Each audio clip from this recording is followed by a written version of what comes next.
Na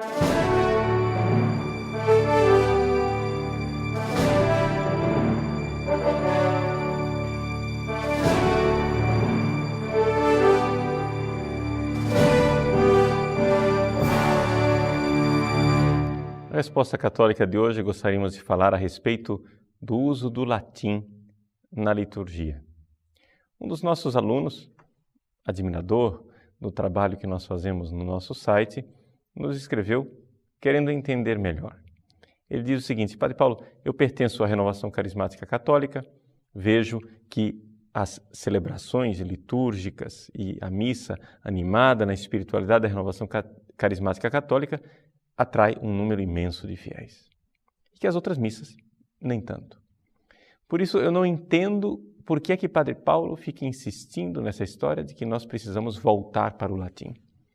Se isso não esvaziaria as nossas igrejas, se não é melhor para a evangelização que as pessoas entendam aquilo que está sendo dito na celebração e que louvem a Deus na língua que elas compreendem. Muito bem, eu agradeço em primeiro lugar essa sua pergunta, porque me dá a ocasião de esclarecer melhor, não somente o meu pensamento, mas o pensamento da igreja, que é o mais importante. O nosso site não tem por finalidade divulgar uma ideologia do Padre Paulo Ricardo, mas divulgar, sim, aquilo que realmente a igreja nos ensina nos seus documentos. A primeira coisa que é necessário a gente enfatizar: não se trata de retornar ao latim, trata-se de aplicar aquilo que o Concílio Vaticano II realmente nos pediu. O Concílio Vaticano II, na sua Constituição sobre a Sagrada Liturgia, Sacrosanctum Concilium, no número 36, ele diz o seguinte, parágrafo 1º: deve-se conservar o uso do latim nos ritos latinos. Então, veja, deve-se conservar. Não se trata aqui de voltar a alguma coisa. Trata-se de continuar algo. Nós precisamos continuar aquilo que a igreja faz e fez durante séculos. Usar o latim.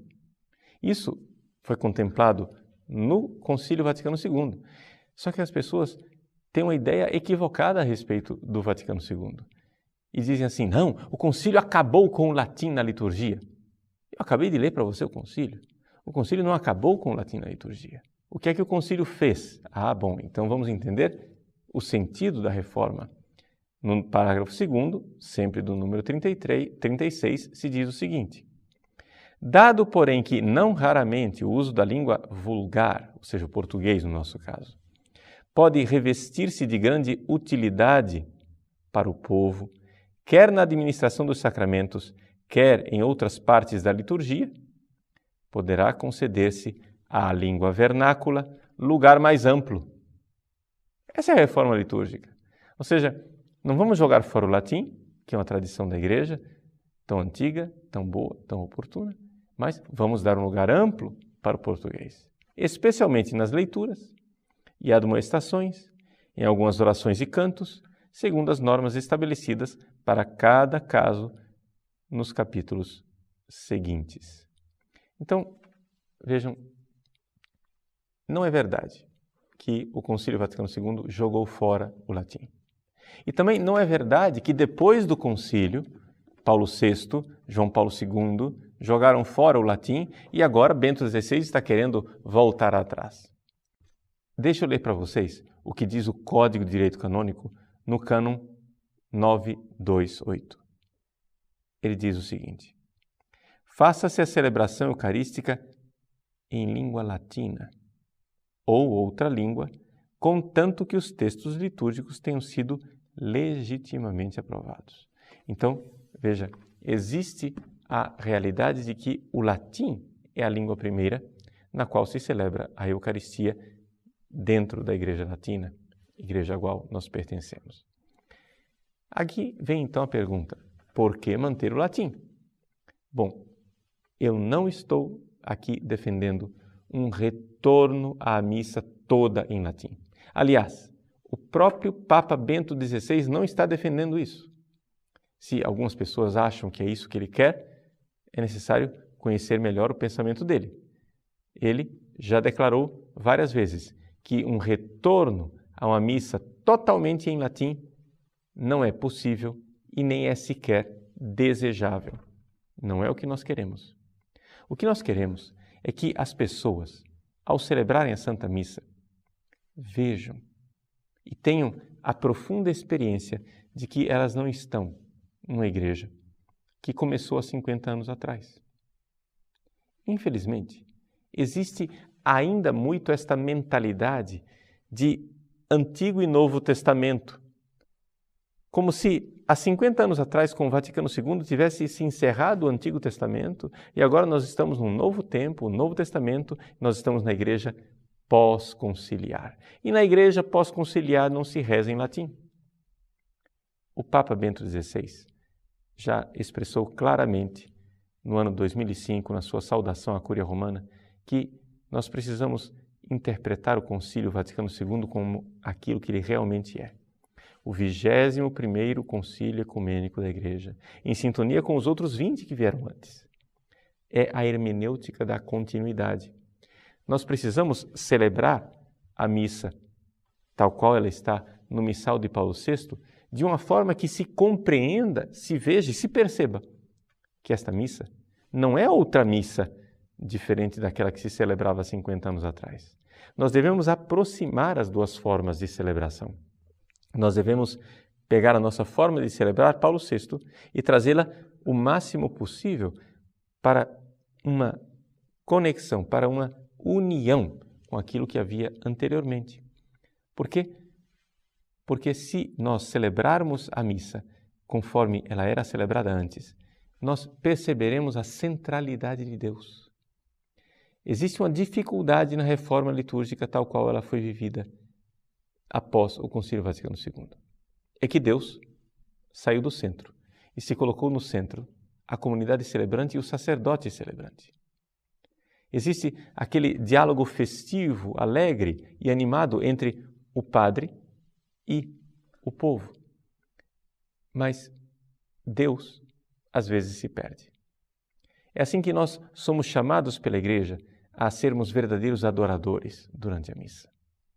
E não é possível nós sermos verdadeiros adoradores quando a ênfase, o centro, está nas minhas emoções, nos meus sentimentos e o quanto isso é agradável.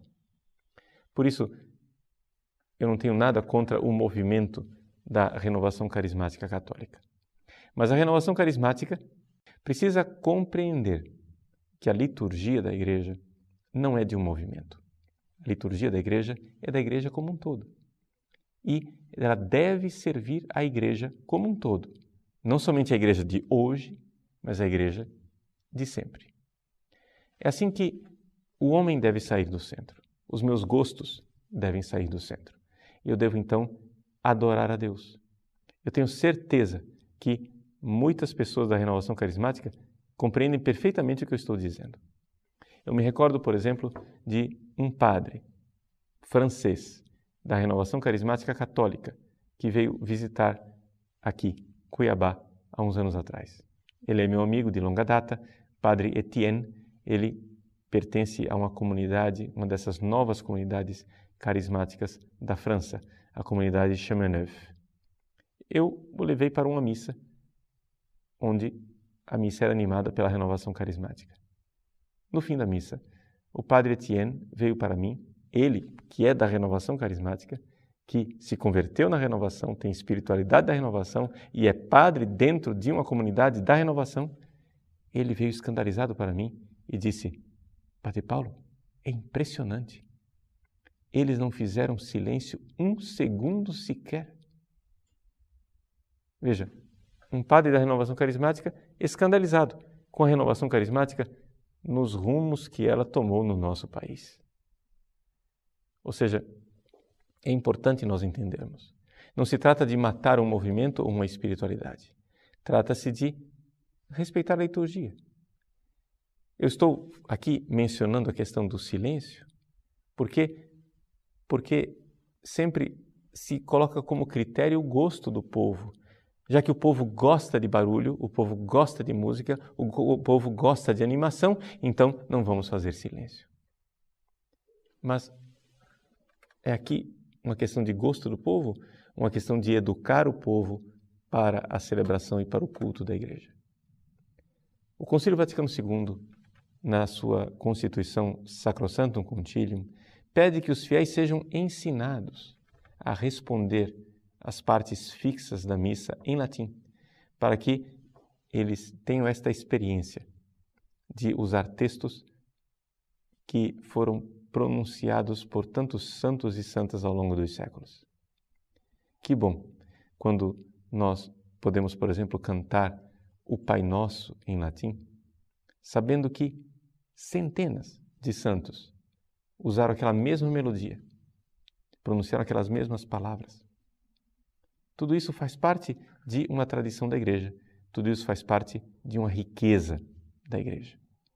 Nós não queremos retornar àquilo que a Igreja vivia há 50 anos atrás, celebrar a missa toda em latim. Como diz o Papa, isso não é nem possível e nem é desejável. Mas outra coisa é nós retornarmos realmente às disposições do concílio. O concílio pediu não que o latim fosse abolido, mas que houvesse amplo espaço para o vernáculo. Acho que assim nós estaríamos colocando esta continuidade e sairíamos dessa tentação de ser uma comunidade festiva que celebra a si mesmo, para então unirmos a nossa voz, a voz de tantos santos e santas do passado, para dirigir o nosso culto e o louvor a Deus.